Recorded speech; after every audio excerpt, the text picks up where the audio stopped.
في الفيديو ده هنتكلم عن الملل. الملل بكل بساطة هو شعور بيجيلك لما ما تلاقيش حاجة تثير اهتمامك وتركيزك كفاية. ولكن هل الفيديو ده احنا هنتكلم عن تعريف الملل بس؟ الصراحة لا، خليني اوضح اكتر. ايام كتير جدا كنت بصحى من النوم المفروض اني هفطر وابدا شغل، ولكن الحقيقه مش ده اللي كان بيحصل. بمجرد ما بفتح برنامج المونتاج بقول لنفسي اني محتاج اشغل اغنيه او اسمع فيديو او اي حاجه بس وانا شغال، علشان بس يبقى في حاجه تسليني. ببدا ادخل في دوامه من التشغيل المستمر للفيديوهات والاغاني وكل انواع المحتوى تقريبا، وفي نفس الوقت انا مش عارف اشتغل لاني هحس بالملل وقتها. ممكن دلوقتي انت تقول ان المشكله بسيطه، بس انت جرب تركز على الشغل بتاعك. ولكن لا، ما ينفعش، ودلوقتي هقول لك ليه. بمجرد ما بحس بالملل عيني بتروح لحاجه واحده بس، وهي التليفون. هو اختراع موجود بدأ انتشاره في الألفينات، بيخليك تقدر تتواصل بكل اصحابك وقرايبك من مكانك بس، تخيل. وكمان تقدروا تتفاعلوا مع بعض من خلال وسائل التواصل زي الفيسبوك اللي بيخليك تعرف كل اللي بيدور حواليك في العالم وانت قاعد في مكانك. انت متخيل؟ او الانستجرام اللي ممكن تشوف عليه كل صور الناس اللي تعرفهم واللي ما تعرفهمش، وكمان تويتر اللي تقدر تتابع من عليه كل الاخبار اللي انت محتاج تعرفها. استنى، هو ايه علاقة الفيسبوك والانستجرام وكل الحاجات دي بالملل؟ خليني اوضح. بمجرد ما بمسك تليفوني بحس ان دخلت عالم مختلف. هنا مفيش حاجه اسمها ملل، حاجات بتضحكني، حاجات بتزعلني، مفيش وقت لاي حاجه فيها كلام كتير. اطول فيديو ممكن اشوفه بتكون مدته دقيقه وببقى مغصوب بس علشان انا مش عايز احس بالملل.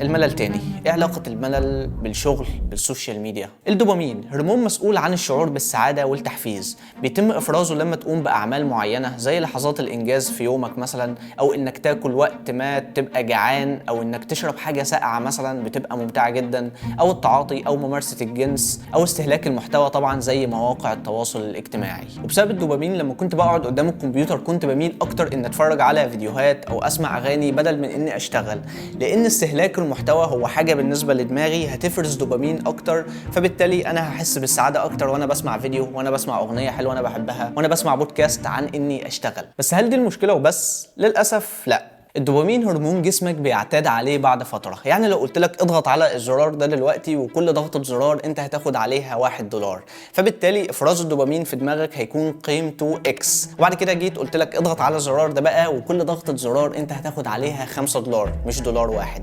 فوقتها وقت الضغط هيكون افراز الدوبامين عندك 3X، وبعد فترة افراز الدوبامين عندك هيكون لسه 3X، ولكن تأثيره عليك هو تأثير X1 بس. علشان كده اي مدمن بعد شوية بيضطر يزود الجرعة بتاعته، علشان الجرعه الاولى اللي كان بياخدها في الاول تاثيرها عليه في الاول كان كويس جدا، ولكن دلوقتي اصبح معتاد بعد فتره من التعاطي. وخليني اقول لك يا صاحبي ان احنا كمان مدمنين. السوشيال ميديا او استهلاك المحتوى من الحاجات اللي بتسبب افراز في جرعات الدوبامين بشكل عالي جدا وفي وقت قليل، يعني وقت قليل جدا وافرازات عاليه جدا. وعلشان كده لو خيروك بين ان انت تشوف فيديو او ان انت تخلص شغل اللي قدامك واللي انت المفروض تخلصه وتنجز حاجه فعلا كنت هتخلصها في وقت ما، فانت هتختار ان انت اكيد تشوف فيديوهات كتير قوي ملهاش اي قيمه.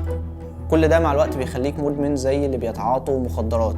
انت دلوقتي محتاج جرعه اعلى، انك تستهلك محتوى واحد بس ما بقاش يرضيك حتى كمان زي الاول. دلوقتي انت فاتح فيس وانت بتسمع اغاني، او بتسمع بودكاست وانت بتشوف فيديو تاني لحد تاني خالص، او بتمشي في الشارع. المشي في الشارع هو حاجه حلوه وان انت بقى بتفضي دماغك، ولكن حاطط السماعات في ودانك وبتسمع اغاني ومستغرب انت ليه دايما بتحس بالملل والاكتئاب والارهاق في اللحظات الطبيعيه في حياتك. بس الحقيقه هي اننا كلنا مدمنين للأسف يعني، وهي دي الحقيقة. حقيقي التأثير ده أصابني من ناحيتين مش من ناحية واحدة كمان. أولا كمستخدم، وثانيا كصانع.